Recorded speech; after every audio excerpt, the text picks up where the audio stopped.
everyone, to another wonderful presentation for the 30 Goals Conference. We are so excited to have Chris Rogers with us.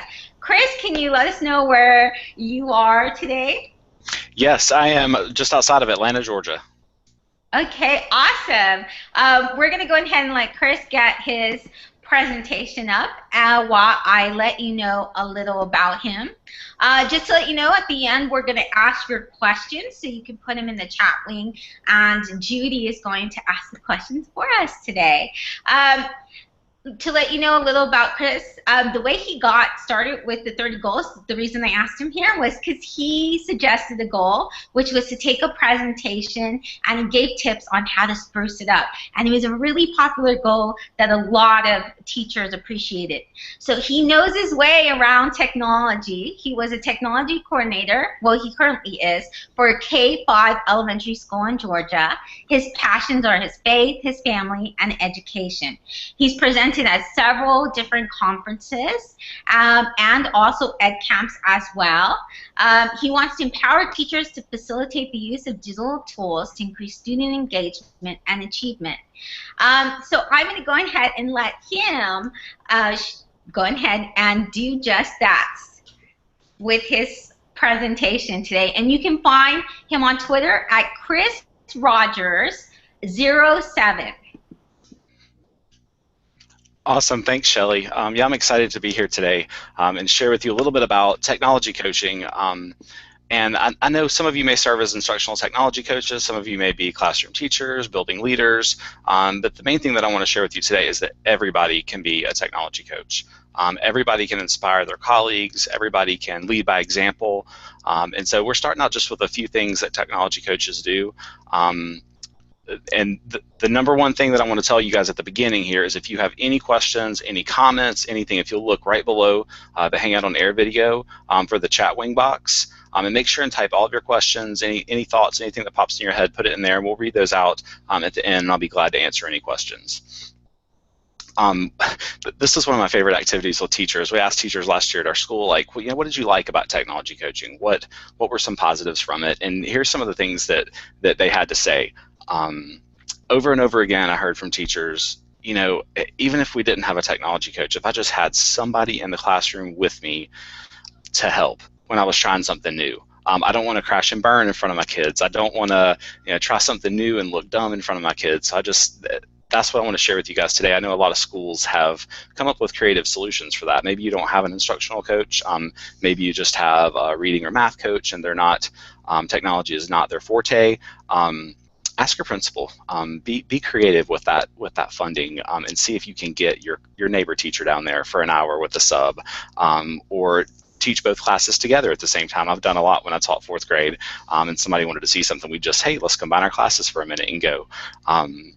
So I love getting this feedback from teachers, and just figuring out what it is that we do well as technology coaches, what it is that we need to work on, and really what they're feeling about. Here is the number one thing that you need to do if you're a technology coach. Make sure you build strong relationships in your building. I was really lucky to get selected to be a coach at a school where I already worked. So I had a big foot in the door in relationship building. It was nice because I knew people, they knew me, they weren't threatened by me, and it was really a good working situation from day one. I know a lot of people work with multiple schools in the role that I have.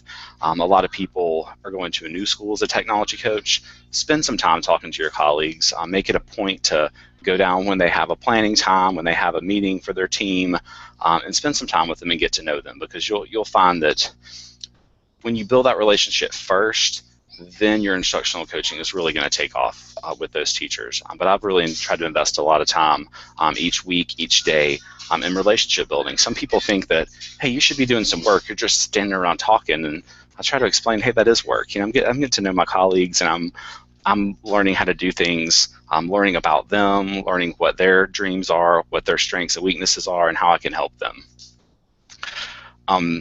Another mistake sometimes we make with technology is you'll hear this great announcement from the district. Oh, we're going one-to-one. We're going to be a Chromebook school. We're all going to use iPads, and where the conversation is all about the device, or the combination is all about this app, or the conversation all becomes about the technology and not about the learning. So remember, when you're talking to people about what they're doing with technology, try to make it about the learning first. I have teachers that will ask me, hey, I found this really great app. I just want to use it with my kids. And so sometimes I have to take a step back and say, what? Tell me about what you're learning about, and what is it that you want your kids to do. So I love to push people's thinking instead of just this app or just we're going to use iPads today. Let's really think about how we can affect student learning with technology. How does this particular choice of technology make the learning better? How does this particular choice of technology, help your students do what you want them to do and achieve and engage them more, instead of just, hey, I use technology today, check a check mark on the list. Here's some things you can do as well as a technology coach. And again, remember, if this is not your job role, this presentation is still for you, because everybody can be a technology coach. When you're inside your school building, think about those times that people are in meetings. Sometimes at our school we'll have a full day for a grade level or a team to plan, or a half day. We have professional learning.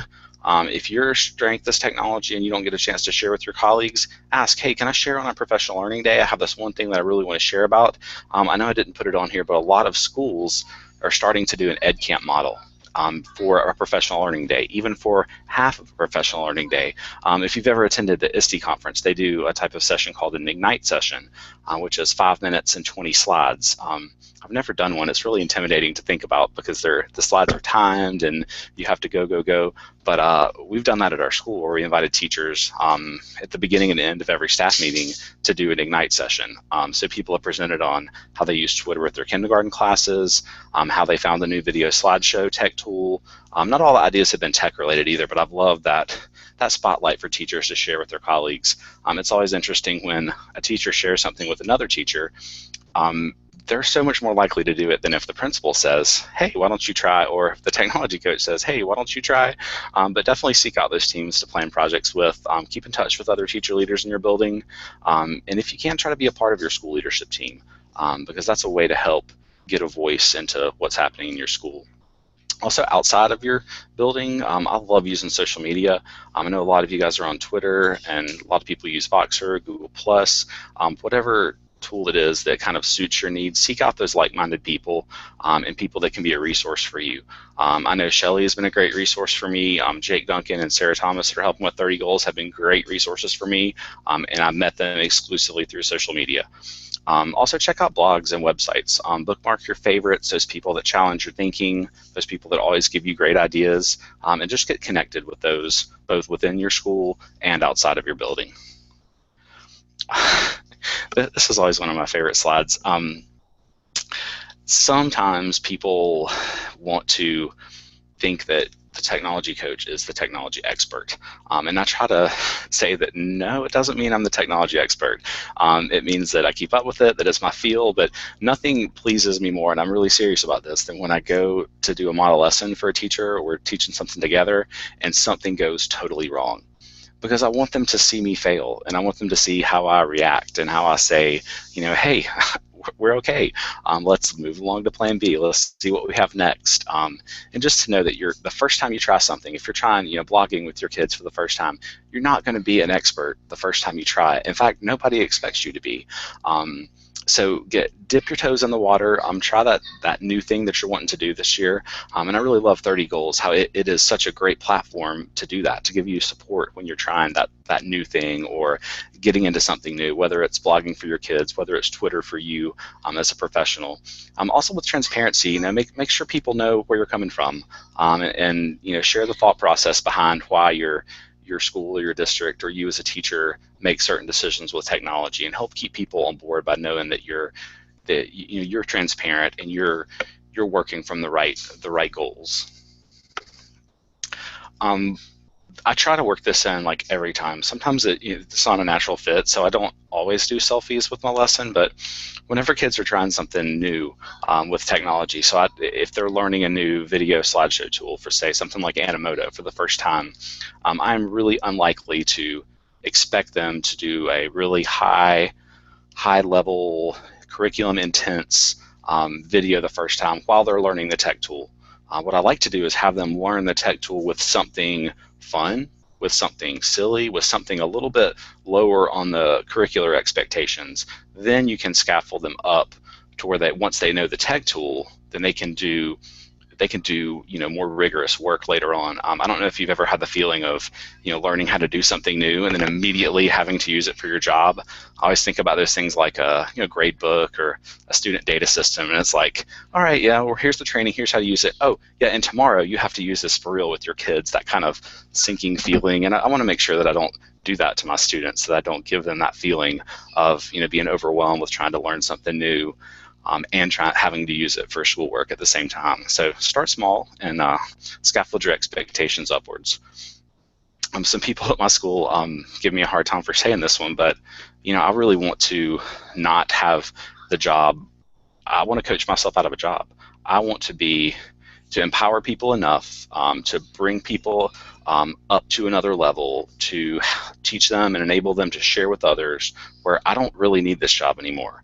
And I will, transition to a new role or figure out something to do. But I really want to build the capacity of everybody in our building and even others, throughout our district. So technology coaches can, be at a different level, can be more of a facilitator than they are at teaching people how to use tech tools. So think about that as you're helping your colleagues. That your goal, if you're helping a colleague, whether from the perspective of a technology coach or somewhere else, is you want to help them enough to where they don't need your help anymore. And so same thing with the technology coach. I don't want to be the crutch for them always. I want to empower them and help them go out and learn how to do something new and not have to wait on me.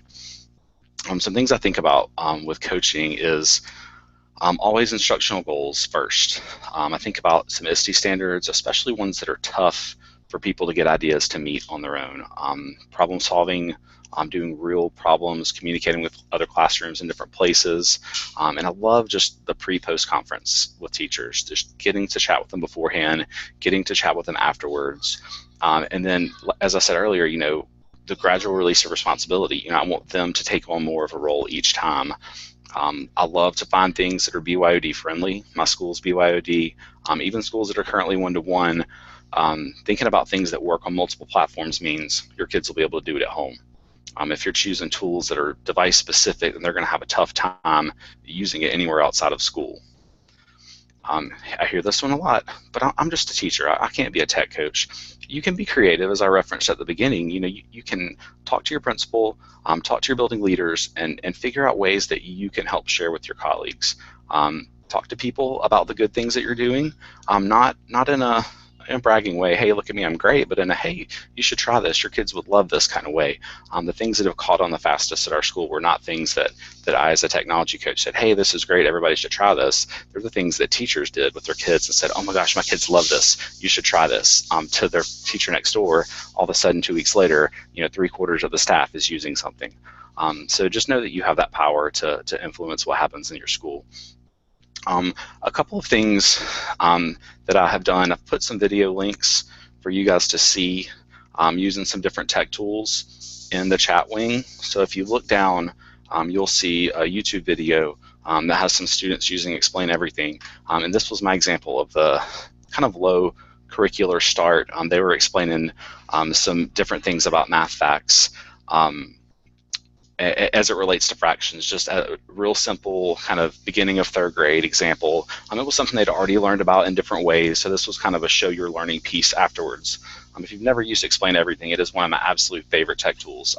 Really easy video slideshow maker. So check out that video down there in the link when you have a chance. Yeah, this is the one. I'm not going to play it because I don't think you'll hear sound from my computer, but it is in the chat wing below, so you can play it. One of my favorite things is blogging. Love how it gives kids the power to share with an authentic audience. When they get comments from people, they go absolutely crazy. And they can really see how writing is a conversation. And online writing is a conversation between you and between somebody else, and you can learn a lot through the conversation. So KidBlog is a great one, and I put a link as well in the chat wing. It's a Google Doc to a first grade language arts lesson that I do. You can see a screenshot down there in the bottom left. I actually don't use any tech the first time. We do some chalk talk, if you've heard of that term, where this kids just write on the wall and comment back and forth to each other, and it's really a great way to start building that capacity in younger kids for what blogging is all about. But I love it. I do this activity with all the kids at my school for a first blogging lesson. Here's an example from KidBlog where the principal commented on a student's post. The principal and her teacher commented, and the student just thought it was the greatest thing in the world. So encourage others in your building, if your kids are blogging, to read their blogs, to leave comments. I've had teachers that shared the blog links with parents, so parents could write, parents could comment. I think that's a great way to build the community of your classroom and of your school. If you've ever done blogging with young kids, it's also a great time to teach them, what is appropriate about writing and what's not. For younger students to form a letter and to write several words takes a while, but on the computer they can just hold down the O button for a really long time, as you see here. And if you don't do young kid writing, this is I love the computers because the blog is fun. And this other one is I love blogging. So I love talking to kids about if you want to show more excitement, instead of using 47 exclamation points, how about a few more words that show that you're excited? Because anybody can type 47 exclamation points, but you get to see some great examples of student expression and student communication through blogging, even as young as first grade. Second grade, this is another great thing about technology. A lot of people think it has to be technology only. Some of my favorite technology uses are combinations of things that students have done offline, things that kids have built, and then the technology involves a presentation on them or taking it to another level.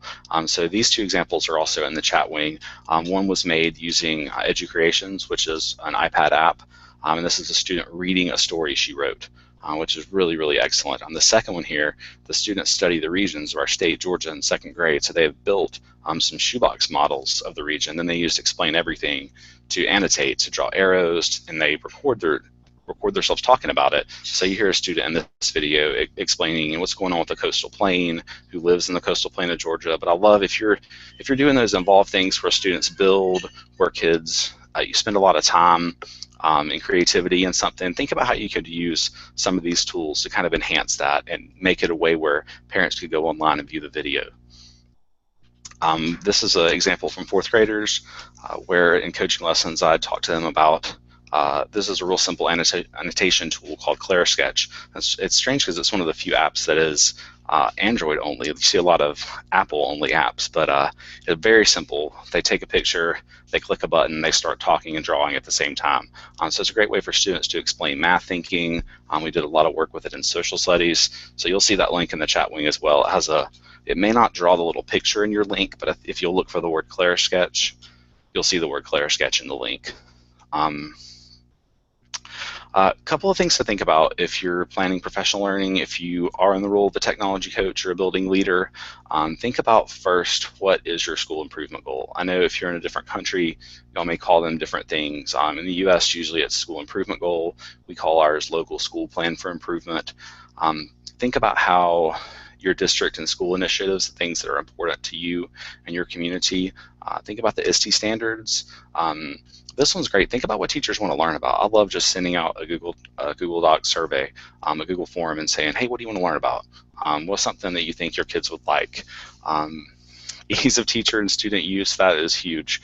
If it takes a super long time to set up and use, we know it's less likely for people to use it or for people to go back to it.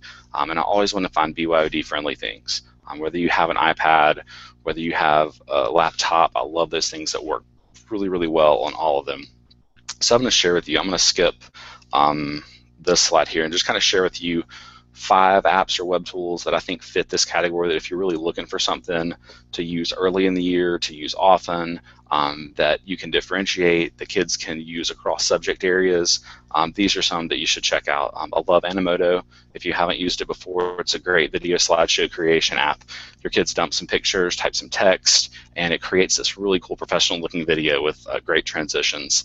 So if you haven't checked out Animoto, great website, and it is free. It's free for a basic account, but they do have some paid accounts for higher quality videos, but I typically stick with a free account. ThingLink came out a couple of years ago. It was wonderful. It lets you make kind of an interactive image where you can tag a certain place on the picture and have it go to a website, tag a certain place in the picture, have it play a YouTube video, or show some text. I love it again because you can use it laptop, any kind of device. With the app, you can use ThingLink. Love whiteboards for kids to draw. Lots of times when I taught fourth grade, I would just say, hey, draw me what you think about so and so. It's a great differentiation strategy, but AWW Web Whiteboard is a great, easy one to use. It's browser based. I think it's awwapp.com, like allapp.com, but it really works well, even from older devices that may not have a great app selection. Allapp.com is a web whiteboard. I know a lot of people have tried Kahoot. I don't know how much popular it is in different countries. I know they started as a British company, really popular in the United States. Love the way they've changed it up, and the team kind of keeps adding different elements to make things fun for kids. But it's a great kind of an interactive quiz app for kids, and it's also browser based. The teacher version is getkahoot.com if you want to sign up and kind of check it out from your end. And once they get to use it, the kids, it's kahoot.it, so Kahoot it. I referenced Explain Everything earlier. It is one of the few apps or web tools that I recommend to people that is not free, but it is well worth it. This is probably the one app that I keep coming back to time and time and time again. I have rarely found something where this wasn't an appropriate selection for kids to show what they know. So it is $3 for iPad if you have an Android operating system. On like a Nexus tablet or an Android phone, you can get this app. It is incredible to let kids create, to let kids explain what they know. You can do all kinds of stuff. You can take existing video, take your own video and put it in there. You can talk over pictures. You can combine different pictures. You can put web links. It's really an excellent tool if you haven't used Explain Everything. So I know a lot of you guys out there are using some different apps or using web tools, or maybe you have some different thoughts and strategies on technology coaching and what are things that you're wondering about during this presentation. So in the chat wing below, leave some thoughts about what you're thinking, because in just a second I'm going to read out some of those questions. I think Judy's going to read some for us, and kind of let us know what is it that you're using, what is it you have a question about, what is it that you want to know about technology coaching or have to add about technology coaching. So I've really enjoyed talking to you today, and I'm going to turn it over to Judy to see if we have any questions.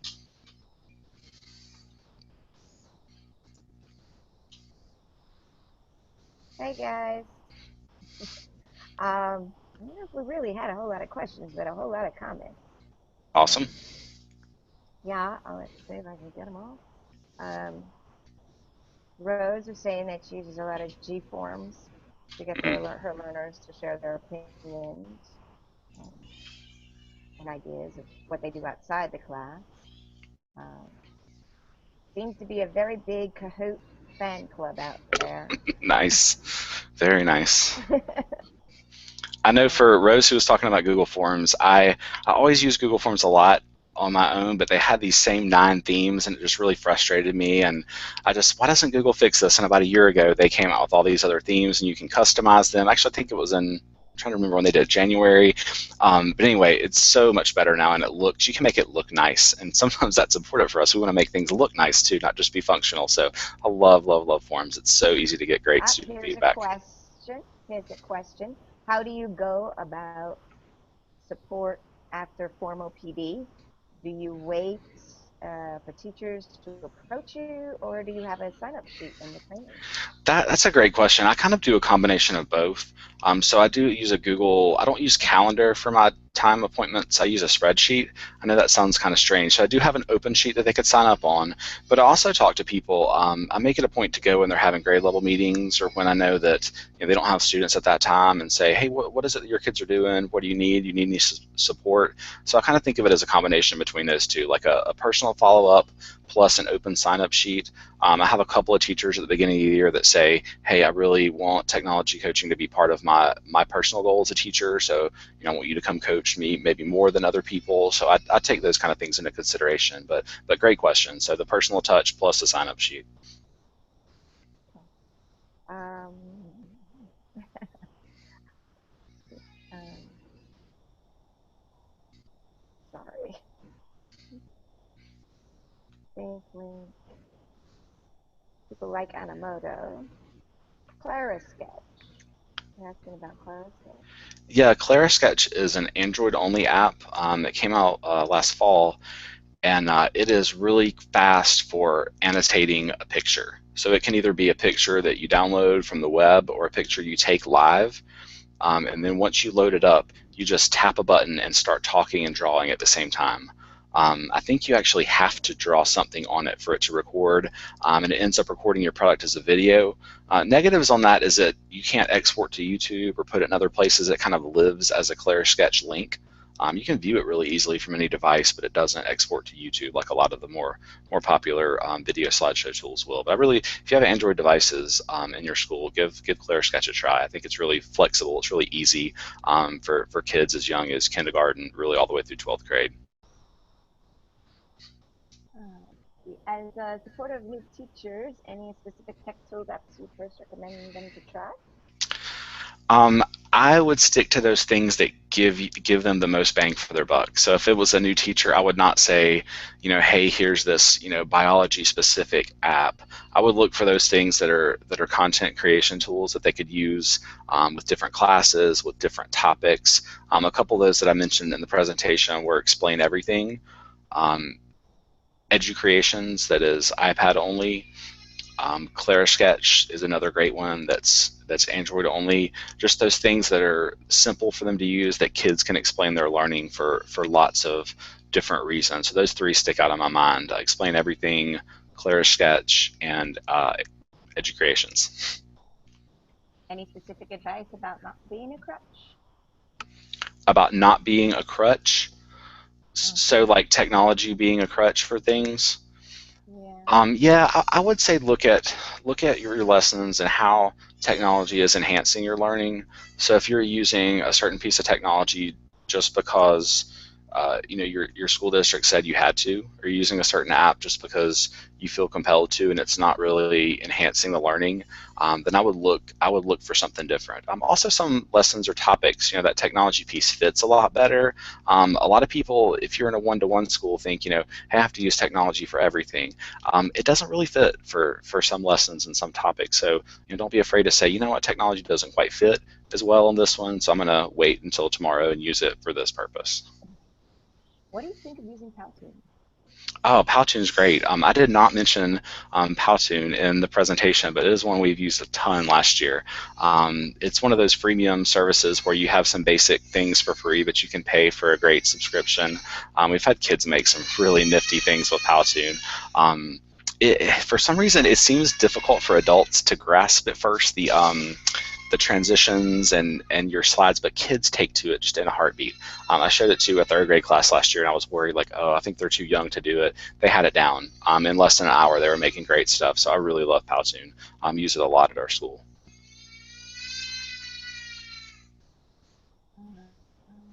Best advice, let others see how you react. Jake's giving you stuff. Best advice, let others see how you react to failure. Plan B, C, and D. Learn the textual with something fun, and then scaffold up. That's good. Yeah, definitely. Starting with something fun is huge for me. Gotta make it fun.